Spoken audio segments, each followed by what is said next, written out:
Hi, everybody. Thank you so much for joining us today. We have a great session for you today. In fact, we have quite a few people joining as we speak. So we'll do the usual drill. We'll wait maybe a couple of minutes, give folks a chance to join in, and then we'll start. So don't go anywhere. We'll be back shortly.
Hi again, everyone.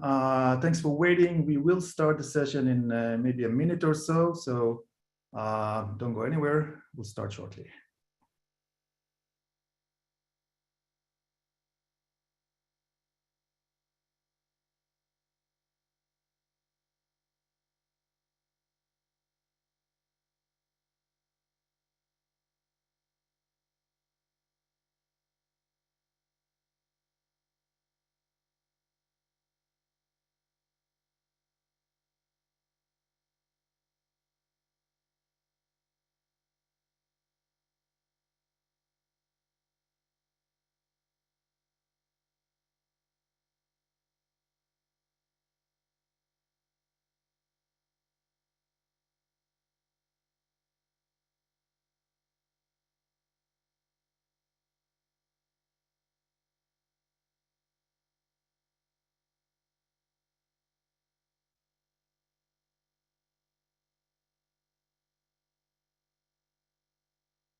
So hi, everyone. Good morning, good afternoon, depending on where in the world you're joining us from. And welcome to this GigaSpaces webinar. My name is Noam Herzenstein, and I run product marketing at GigaSpaces.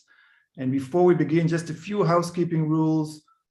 This webinar is recorded, and the recording will be made available on the GigaSpaces website. The slides themselves, however, will not be shared. This session is planned to be 1 hour long.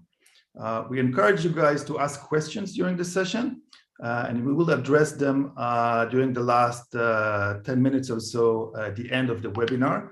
So if you want to ask a question, simply type the question into the Q&A box on the bottom strip. If you have any technical issues like audio or video type of questions, please use the chat box, which is also located at the bottom strip. So with that out of the way, it is my pleasure to introduce our guest speakers today. Anthony Marshall. Anthony is a Senior Research Director of Thought Leadership at the IBM Institute for Business Value, where he leads a global team of 60 technology and industry experts, statisticians, economists, and analysts. In addition to leading the team overall, Anthony continues to be personally active in regional thought leadership in areas including innovation, digital transformation, AI, and cloud strategy. Smita Soman. Smita is a global research leader for modernization and emerging technologies for the IBM Institute for Business Value, a passionate advocate for technology's potential to transform business, Smita is a computer engineer, a trained IBM design thinking practitioner, and a Lean Six Sigma black belt.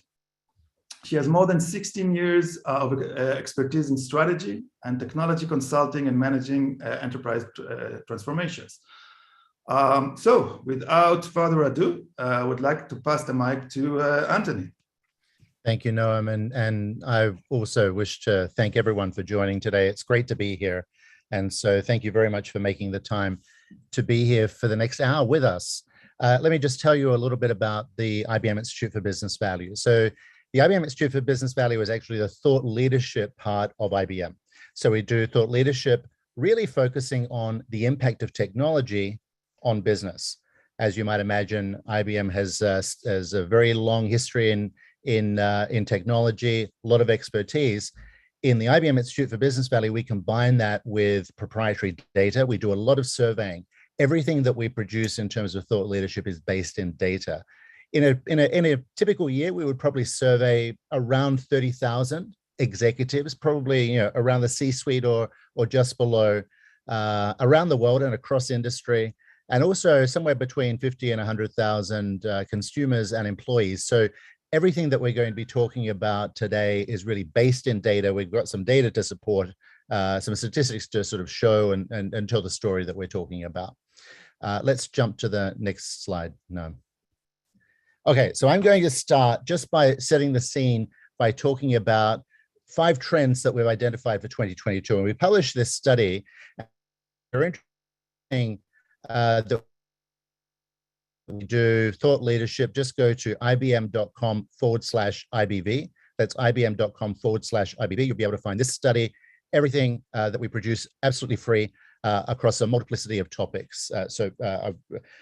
Please go and have a look there. So this is a study that we released in January, focusing on 5 trends that we identified for 2022. This is about the 3rd or 4th time that we've done this. So let's just quickly go through these trends to set the scene. So number 1, digital transformation has become a way of life. Well, that's absolutely true. Let me just give you some data, to some facts that might give some context. At the beginning of the pandemic, we saw a lot of focus by various leaders around the world on technology because of the need to remotely work and all of the rest of it. Basically, there was a huge challenges, a crisis, and business leaders needed to respond quickly. So let me give you a couple of data points. So 60% of organizations accelerated investments in digital transformation in the first year of the pandemic, and 55% of organizations that we surveyed did a major course correction in terms of strategy. There was a big focus on agility, and so we saw 55% of CEOs saying we've got to become more agile, and so that was very important. One of the things that was less obvious was initially people were saying, capital investment's going to fall. That's absolutely inconsistent with what we predicted and found, and that is capital investments in IT actually expanded right from the beginning of the pandemic. A very interesting fact during the pandemic is you would think that organizations sort of close off and become more insular. What we found was absolutely the reverse. There's been more engagement with ecosystems. There's been more commitment to partnering. And that's been very, very important and is part of the transformation process. So between 2018 and 2022, we actually saw an increase in commitment to ecosystems growing in the vicinity of 300%. And so this is huge growth. And this just reflects the imperative of organizations to engage in ecosystems in order to help navigate their way through the pandemic. All right, number 2, human capital is precious and scarce. We know that. Of course, if you're based in the US, then you'd be very familiar with the Great Resignation and all the challenges that are happening. Let me give you a data point. Basically, 85 million jobs could go unfilled in the United States by 2030. Just think about that. 85 million jobs could go unfilled because of the insufficient skilled talent. And as I mentioned, that's just in the US. Can you imagine that multiplied around the world? We're just talking huge numbers right now. So we're seeing really the beginning of change that's going to have huge ramifications as we go forward. We know from the data, I'm sure you've experienced in your life, 30% of employees have already changed employers in 2021 or plan to do so.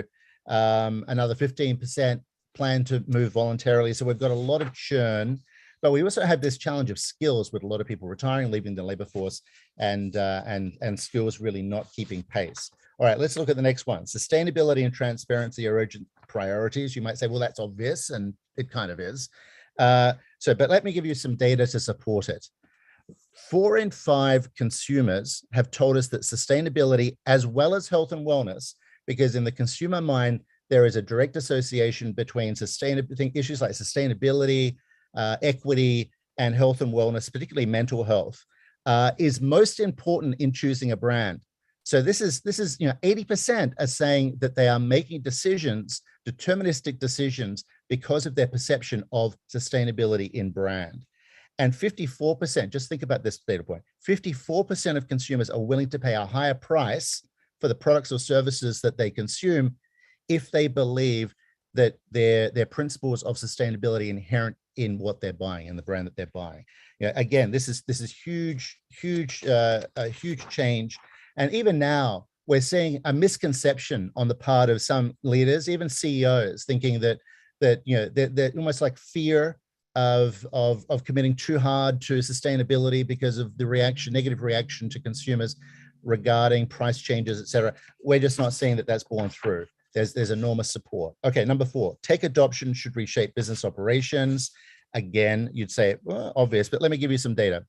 So 64% of organizations have shifted their operations to more cloud-based activities, and now 97% of organizations that we survey around the world have engaged cloud. This is actually a huge change, and we're going to be talking more about that a little bit later, and some of the implications of that. But what we also found is that 40% of organizations have reported a revenue premium if they engage in open ecosystems and innovation. So open innovation and ecosystems, that we saw earlier that there is a lot more activity around ecosystems, and we're seeing that there is a positive yield, a positive benefit for those organizations that engage. So, and finally, trust and security underpin sustained innovation. This is critically important, and not going away.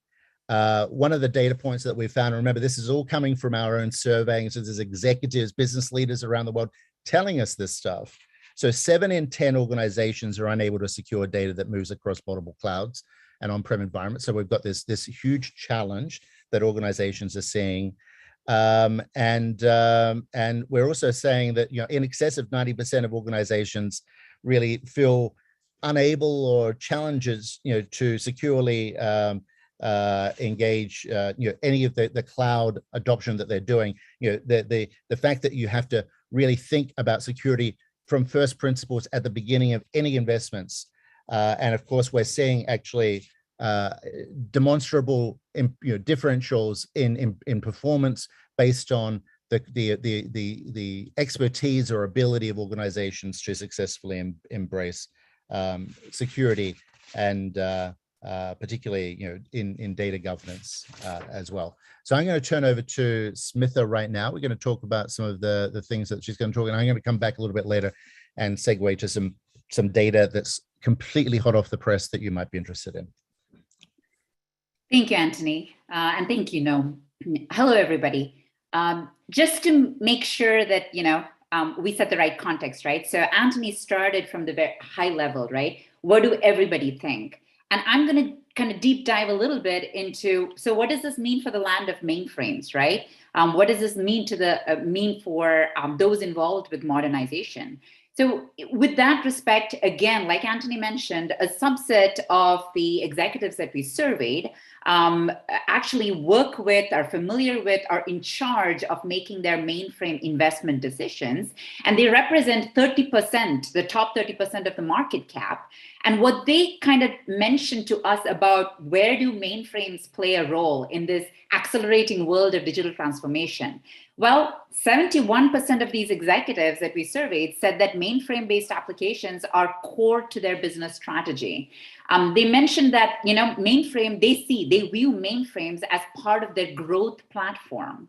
And another interesting statistic or highlight from our research was that in the next 3 years' time, the percentage of the number of organizations that will be leveraging mainframes in a hybrid cloud environment, right? Whether it's to use it as a growth platform, whether it is to transform their business, modernize their business, but the organizations that are using mainframe will actually double in the next 3 years. Again, not going down, it's actually going to double. And the last kind of highlight from our research, so we researched on several questions. These we think are the critical highlights. 4 out of 5 organizations said that they need to rapidly transform and to do what? To maintain their competitiveness. And that included, so how do they transform? Part of their rapid transformation included modernizing their mainframe apps and adopting a more open approach. Remember, Anthony mentioned that ecosystem, that platform, more collaboration, right? That happened even over the past 3 to 4 years. Amidst all the uncertainty and the and the disarray that COVID brought about. So part of this kind of rapid transformation and adopting a more open approach includes modernizing their mainframe-based apps as well as other apps as well. Noam, next slide, please. So, usual question, and Anthony alluded to the cloud part, right? 97% of organizations saying that they've adopted cloud. So the easy question or obvious question is, so what are you saying? Is it mainframe or cloud? And the answer is actually yes to both, right? What makes sense? When I did B School, and all management consultants will tell you that one of the, even you as executives, leading big organizations, when most of the questions that we get, the answer is, it depends, right? And similarly, when we surveyed our executives, they said that, the actual workloads, the work that's going to happen within mainframe-based applications will increase in the next 2 years, and so will cloud-based applications. So both are increasing. Then what is it that they're, how, right? Or what are they seeing in these 2 workloads? So depending on whether it's high security that you need, if you need high resiliency, high availability, right? Availability or runtime, then you use those kind of applications or workloads on mainframes.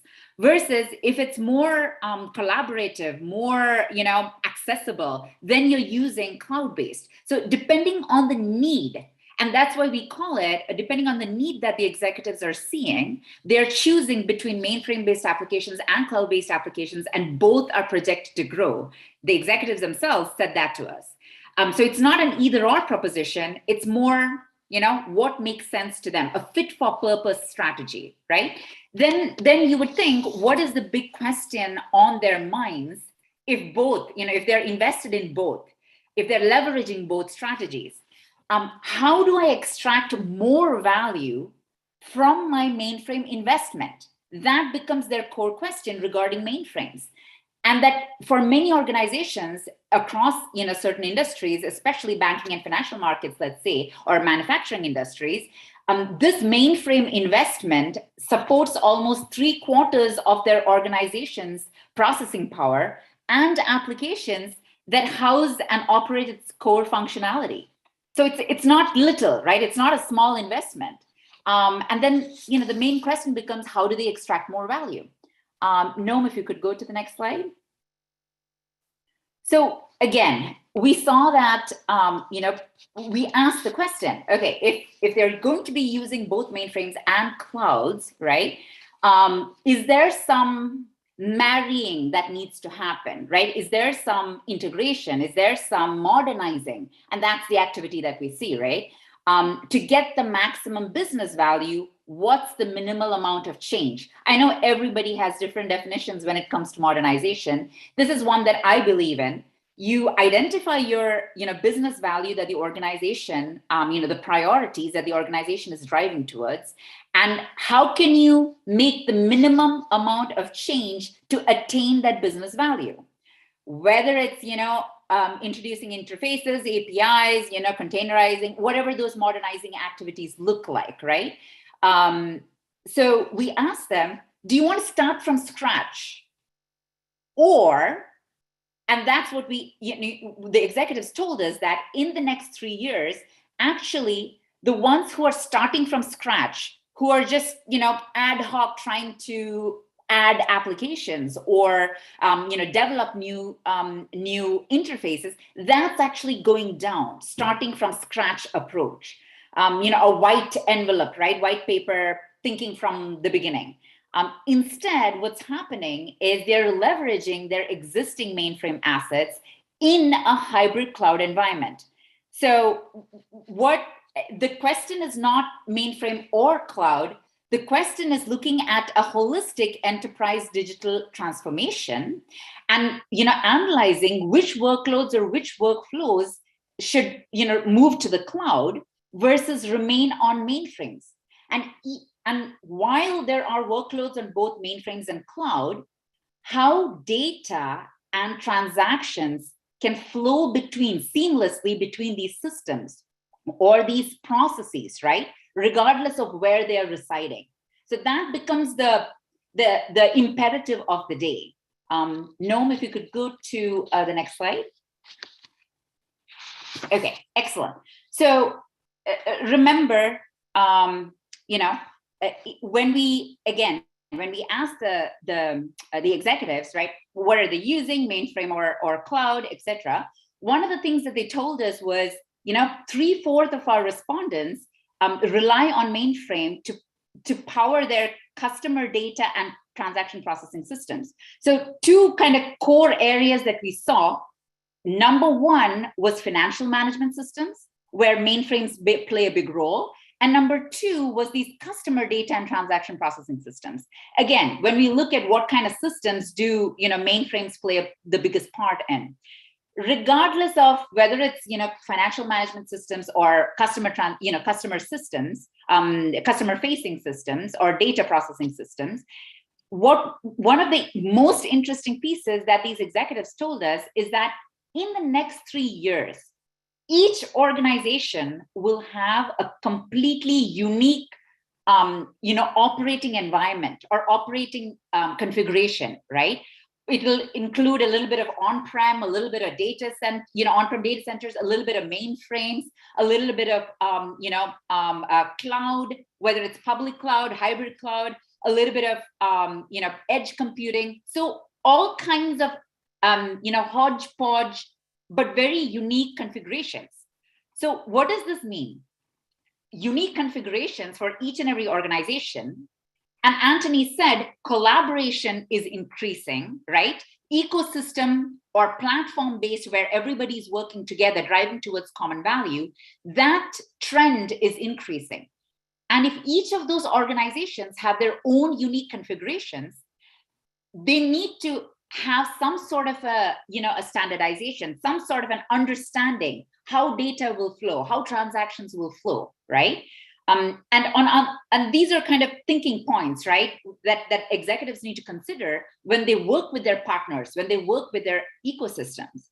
And on the other hand, executives also said that they want to use hybrid cloud architecture. Again, close to 70%, 7 in 10, right? 3/4, almost 3/4, or actually 7 in 10 organizations, executives said that they want to leverage hybrid cloud to make their legacy systems more integrated and effective.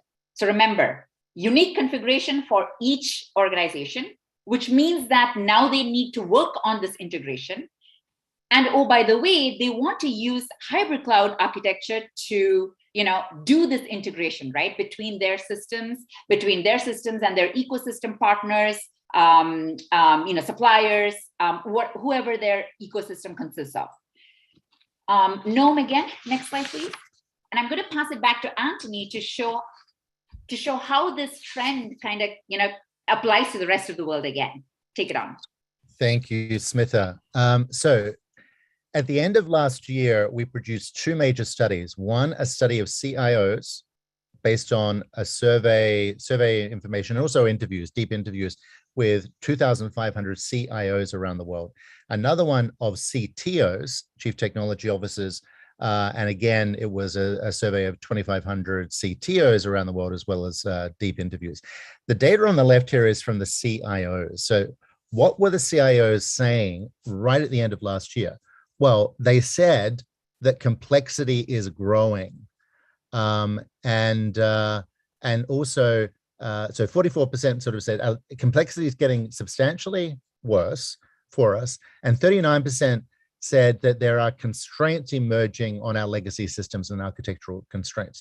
The data on the right-hand side is not from those CIOs. It's actually from latest data that we had a survey in the field about a month and a half ago that we're working on right now for a paper that's going to be a follow-up for what was our most popular paper over the last couple of years, COVID-19, the Future of Business. This is a follow-up of that. And what we found, earlier I'd said transformation's increasing. What we're finding right now, just in the last several months, is, as you can just jump back, Nom? Yep, thank you. Is actually spending on grow is increasing, but spending on run is increasing at the expense of transformation. So that combined with the complexity thing makes us ask the question, why? Okay, let's jump to the next slide. No. And here's what we think is why. All right, so we saw cloud increasing dramatically during the pandemic. You've seen the data. Here's some additional data in terms of the growth of cloud spending. You can see that continuing to grow. But what's happening with that adoption of cloud? If it's public cloud, it tends to be adopted by various lines of business, various functions in a pretty specific, fragmented, dare I say, fragmented way. And so you've got adoption of cloud, across the organization, but what's missing is the interconnectivity between cloud and core systems, et cetera, different clouds, private clouds, public clouds, et cetera. And so you have this emerging fragmentation, these emerging silos. And we think that the technology executives that we've been talking to are starting to really see that impact their business. How do you work around that? You need to integrate. You need the connecting tissue, the interoperability. So this is where hybrid cloud comes in. This is the discussion that we're having right now. This is why it's so important, because we're sort of at this critical juncture where it's, you could say, okay, I've sort of, my transformation's getting all so difficult now. I just, maybe I'm done with transformation. No, you're not done with transformation. You just got to get over this hump. And how do you get over the technologies there? It's really about this integrating technology, hybrid cloud technology, to bring all those systems together along with the cloud. And advancing that, Smith is going to talk to specific recommendations that can help you do that.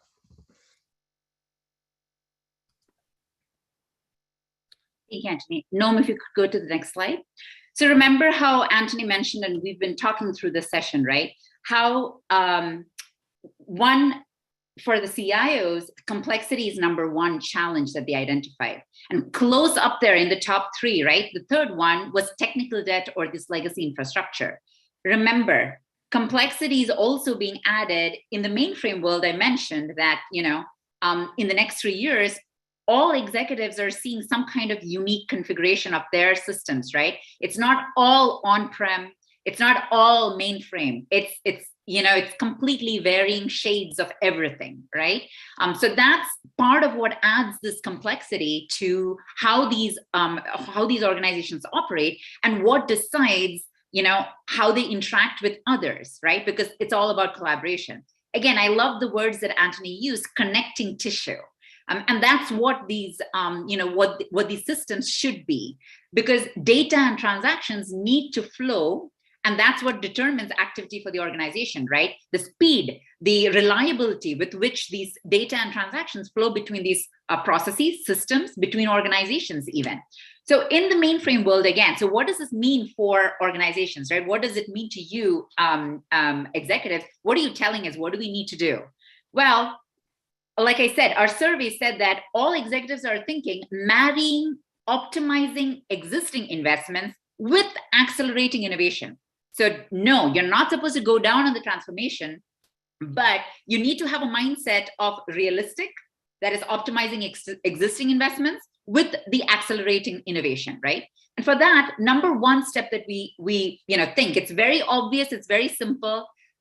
Don't do a big bang, take a more incremental and adaptive approach, right, to modernization. Think about your own unique, new and existing environments and how to integrate them. Where does the data reside? How should you share? What are the security controls? What are the security standards that our partners should have as well? That's why, factoring in your industry, your specific ecosystem and workload attributes, right? Number two is, again, examine what capabilities that you need from mainframes and what capabilities do you need from cloud for your own organization. How do those two capabilities, how do they interact with each other? And so you're building your portfolio of applications, of workflows uniquely, right? What resides on the mainframe versus what resides on, on your hybrid cloud systems, and how they're integrated together. Also, very important at this point in time, regarding all those skills challenges that Anthony mentioned, what is your existing talent and resources, right? Both technical and, and otherwise, to make sure that this unique configuration actually works. You can make it, in business as usual, it can work, and determine any potential gaps. The last one, you have a tool belt of several modernization strategies. Don't just stick with one. Be brave, right? Be bold to try several ones. And because you're adopting an iterative or incremental approach, you can try different strategies and make sure which ones work for your organization. Whether it's adopting APIs, whether it's containerizing, whether it's using DevOps, the latest DevOps techniques, whatever it is, what is it that works for your organization? Don't be afraid to iteratively experiment and use multiple strategies. With that, Anthony and I thank you so much for the opportunity to share the insights. I'm going to turn it to Noam, and he'll discuss, how does this relate to, or what does this mean to you from a data integration standpoint? Noam, off to you. Thank you, Smita, and thank you, Anthony, for a very insightful discussion. What I want to do in the final part of this session is to drill down a little bit into this path of digital transformation. And we are all there, right? Some of us are maybe in a more advanced, more mature phase than others, but we are all doing it. And very quickly we realized there's a bunch of technical challenges, right? Unfortunately, it's not a walk in the park. And it's starting with the fact that most of us, right, have legacy platforms, legacy applications, legacy systems of record in our organization, maybe with the exception of, the very recent new, digitally born organizations, but all the rest, we have those legacy platforms. Sometimes there are, decades of investment and writing code, and we have those mission critical applications running of them, right? So what does it mean? Think about things like latency and scalability, right? So those legacy platforms could be mainframes, could be other types of legacy platforms. Many of them were not originally designed to support the speed and scale that you need in order to feed digital applications, right? So, say that you would like to give the user, whether it's a mobile app or a website, you would like to give the user, very responsive.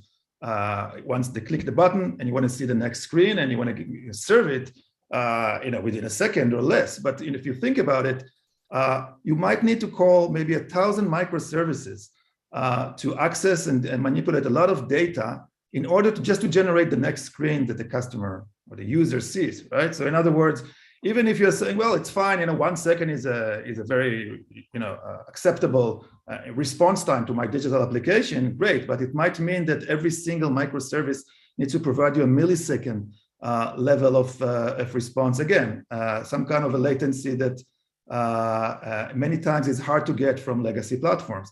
Scalability, another aspect or another side of the same the same issue, right? Those legacy platforms are not always designed for the scalability that is required for digital applications, right? So of course you have those, sorry about that.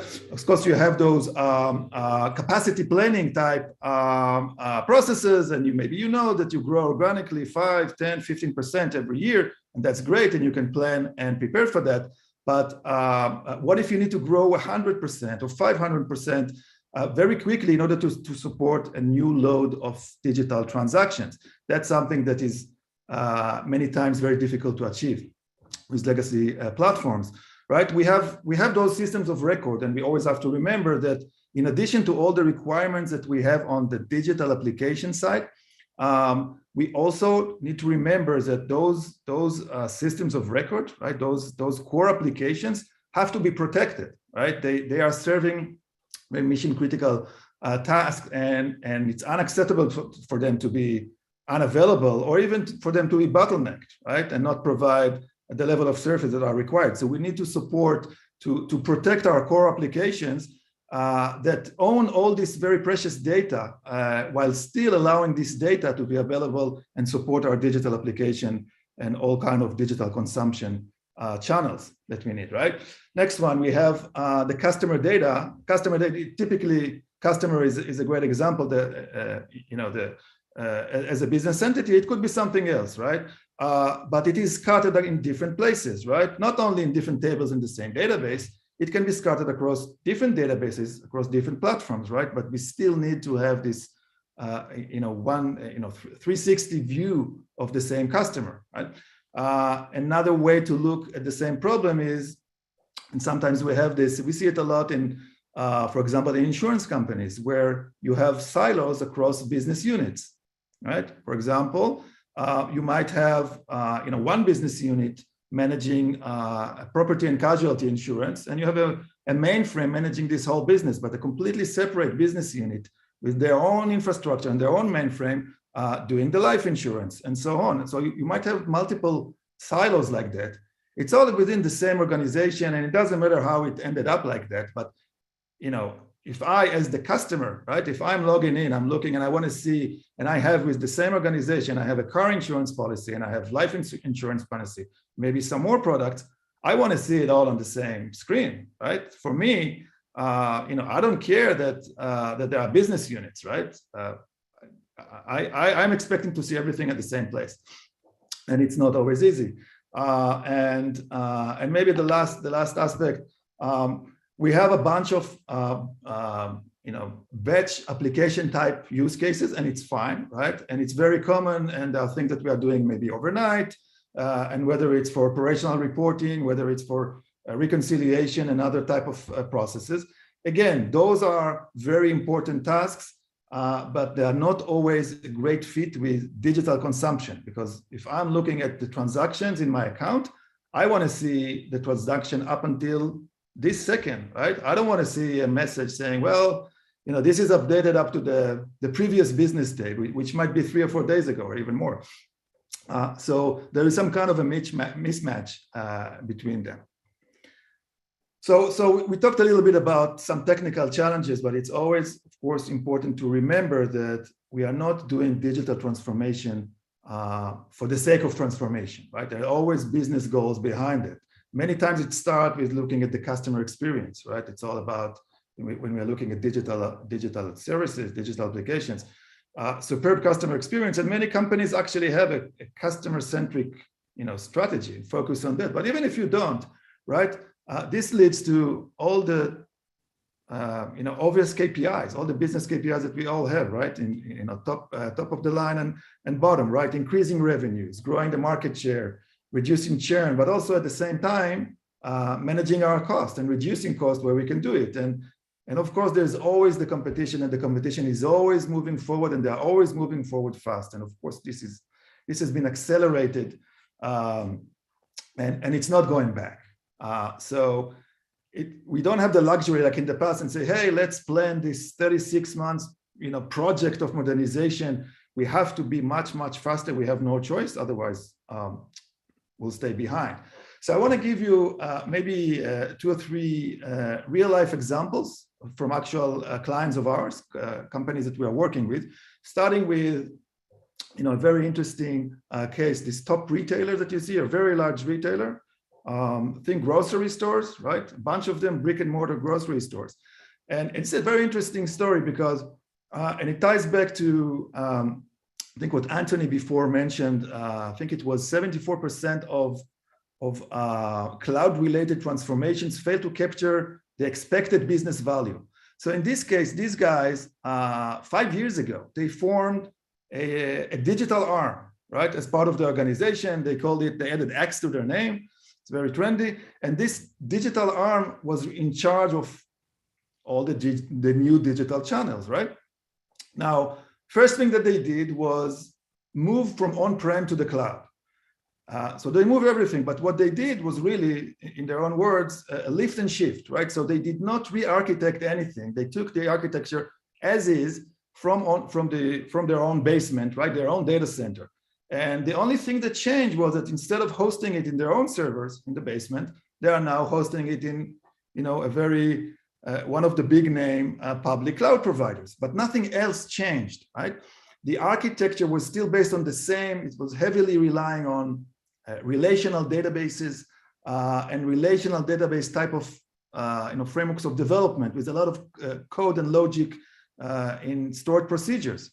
And that was fine 5 years ago. That was enough for them. But as the trend for digital transformation accelerated, and definitely through the pandemic, they figure out that it's no longer enough. And we actually asked them, who is the technical persona who is doing that? Is that a highly skilled developer? Is that a DBA? And they told us, look, we have 4 different functions, 4 different personas in the organizations that all have to participate and be and synchronize in order to make any little change that is in regards to how we handle data in our application. Definitely when we develop a new digital application, right? We need the data developer, right? We need the API developer, we need a DBA, and we need the infrastructure guy. So this makes it very, very difficult and very slow. And they have a whole backlog of digital services and capabilities that they want to build and launch. And it's very, very slow because this architecture is really holding them back. So it's not so much a question of are you on the cloud already or not, but did you really modernize your architecture in order to get where you need to be, the benefits that you're looking for. So that was the first example. The second one is a digital bank that was born digital, right? They've been around for 20 years. So they were kind of the pioneers in digital banking. They have no brick and mortar branches. It's all digital.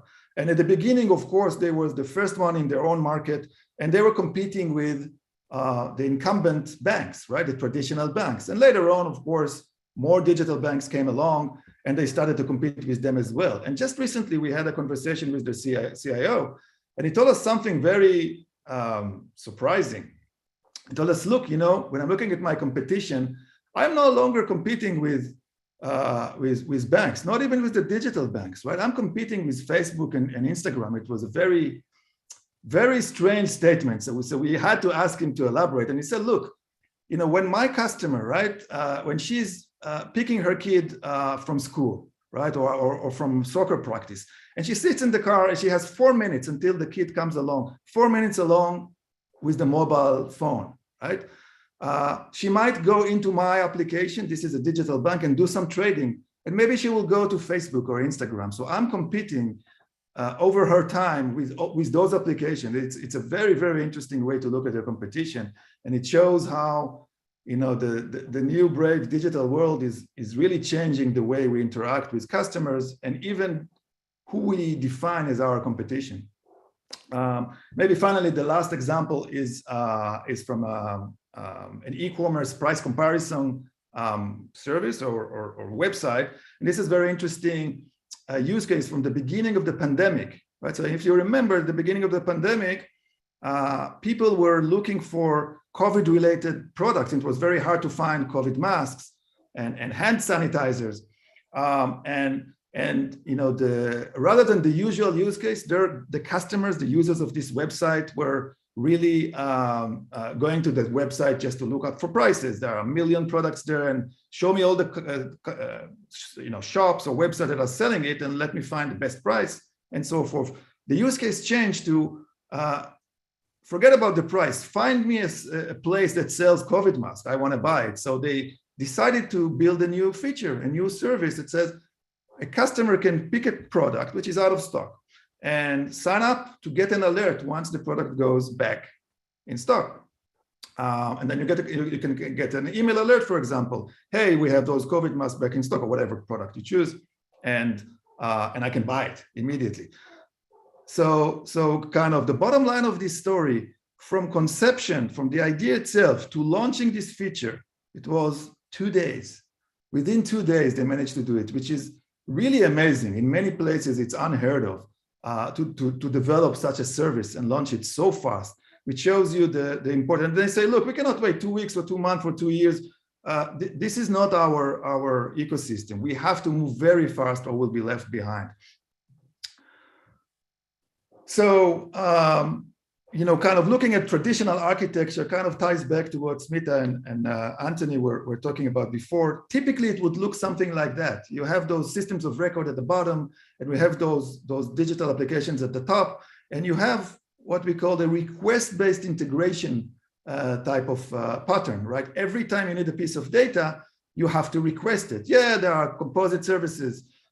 There is some integration logic going on, that's fine, but every time you call the data API, it will eventually hit the system of record. If you're calling it 1,000 times, for whatever reason, 1,000 times that you hit the system of record, you added load, as we said before, it might be problematic. So there are IT challenges for that.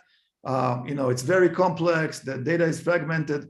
The development effort is really error prone, and you have to kind of reinvent the wheel and do it again and again, because you have to do a lot of data integration and synchronization and this application, then again here, and then again here. So there are some challenges, but there are also kind of business challenges. I think the most important one is that this kind of architecture, which is very common, is really make you very slow to introduce new digital services, like we talked about with the retailer example from before, right? Hard to meet regulation, whatever regulation you have, whether it's banking or CO2 emission or any type of regulation in your vertical. There are, of course, cost-related challenges, and the customer experience is usually, it's hard to get a good customer experience. And one way to address it is to choose a new architecture paradigm called digital integration hub, some term that was coined by Gartner. And you can see here, this is the hype cycle for application architecture and integration. And digital integration hub is right here, almost at the top of this hype cycle. It's a very up and coming, relatively new type of design, but a lot of enterprises are starting to go to that direction. And what it means, if you remember, this diagram that we just saw 2 slides ago, which was kind of a request-based type of integration, as opposed to that, with DIH, we have event-based integration. So we are adding another middle layer, if you will, the digital integration hub, which is a high-performance data store.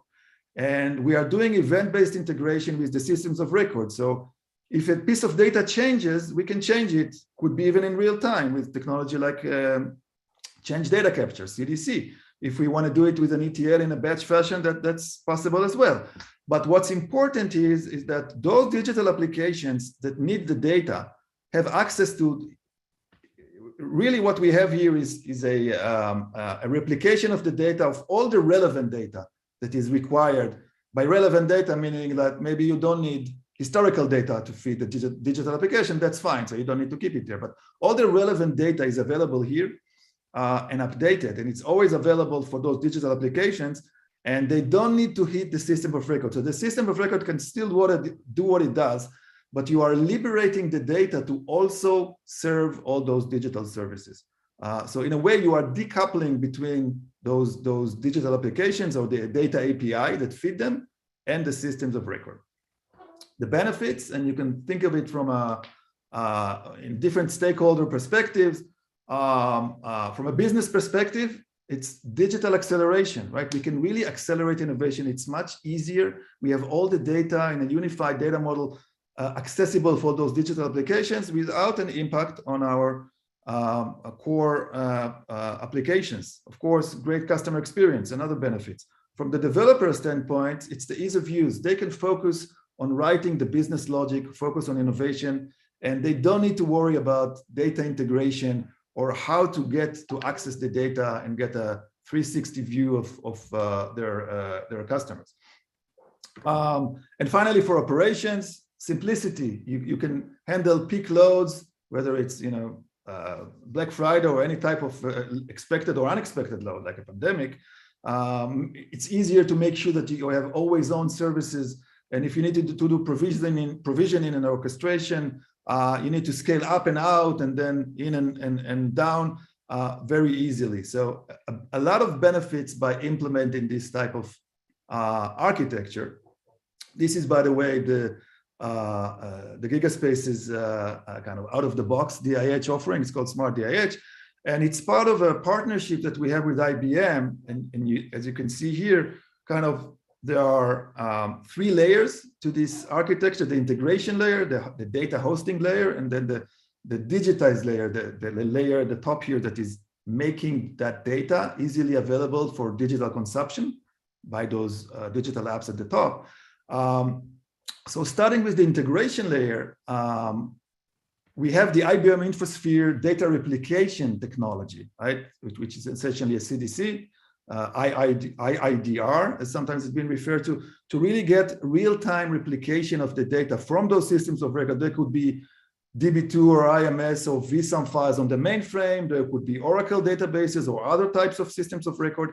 And in real time, get them into this high-performance data store in the middle, which is an in-memory based data grid, ultra-low latency, multi-tiers, so you can really manage the hot data, the important data in the RAM, and then maybe the lower priority data, the warm data on a disk, for example, on a SSD.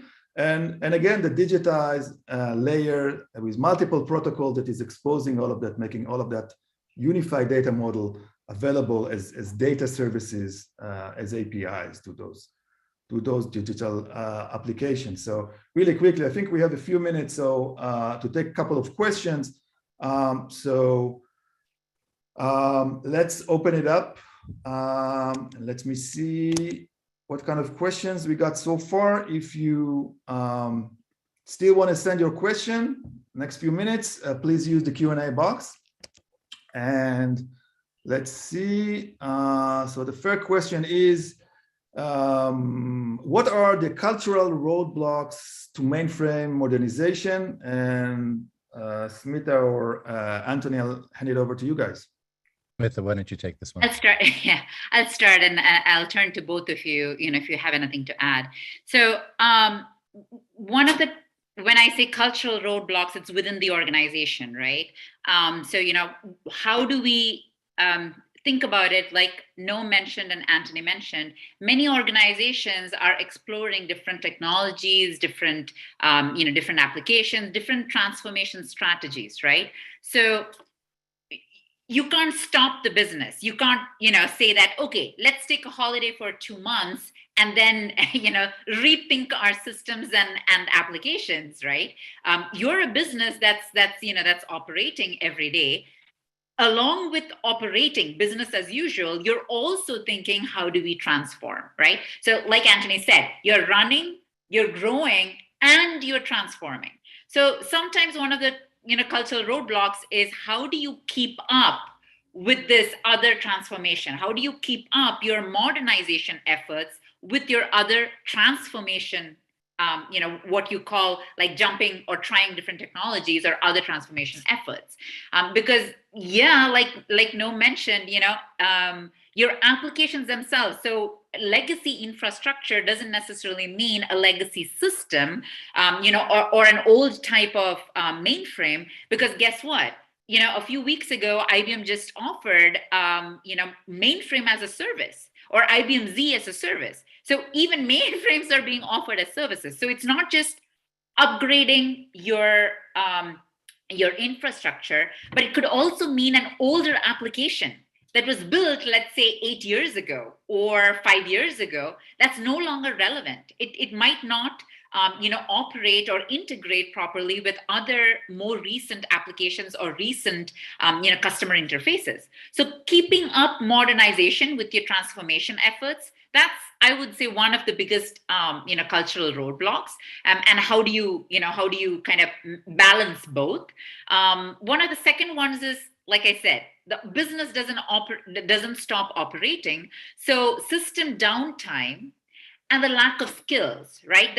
Those are two things that are, again, that offers a risk to modernizing. When you're modernizing, it is, I like to use the example of, your airplane is in flight and you're transforming it, right? It's not a grounded plane that you're trying to transform. It's in flight. So one of the risks is definitely, system or application, business downtime, right? That we need to account for and prevent, right? With modernizing, as well as availability of skills. So our existing skill set, and remember, one of the roadmap or one of the action guide items that I mentioned for you is, yes, look at your own workloads, assess your own company and your partners and your ecosystem, and then decide what goes on the mainframe, what goes on, cloud, whether it's cloud native, whether you need an API for it, whether it's a brand new infrastructure or integration, mechanism that you're trying. But then also, while you're thinking about that, while you're transforming that, also considering, do we have the skills? Do we have the skills to operate in this new business as usual, right? After we transform. And so either acquiring them or reskilling, right? Or upskilling, like Anthony mentioned, a lot of skill deficit is going to happen in a few years. And making sure that you're keeping up with that. And the last one, the obvious one, cost. That I would say that, inside your organization, one of the roadblocks would definitely be cost, because you're thinking, okay, to move a workload, what are the different things that I need to change? What are the different, costs from a investment perspective, but also cost from a, energy and time and effort perspective, right? How many people will be working on this? One of the old examples that No mentioned was that, each time a small data change has to happen, 4 technical people have to be involved, their time, effort, energy, right? So that cost of not just money investment, but also other investments. I would say these are kind of the 3, cultural roadblocks, or within the organization roadblocks, and mindset that needs to change.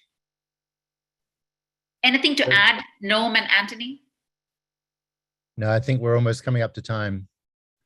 Yes, we are. Let's try to take maybe one additional question for the end of the session. Let's see, would certain verticals or industries benefit from a DIH more than others? I'll take that. So it's really not so much about the vertical. Any organization with multiple systems of record and a high priority of building digital applications or going through digital transformation would benefit from a DIH. Having said that, based on what we are seeing, then you have the usual suspects. DIH is very, very dominant now within financial services, insurance companies, retail, utilities, and a few other verticals. So it's really about that.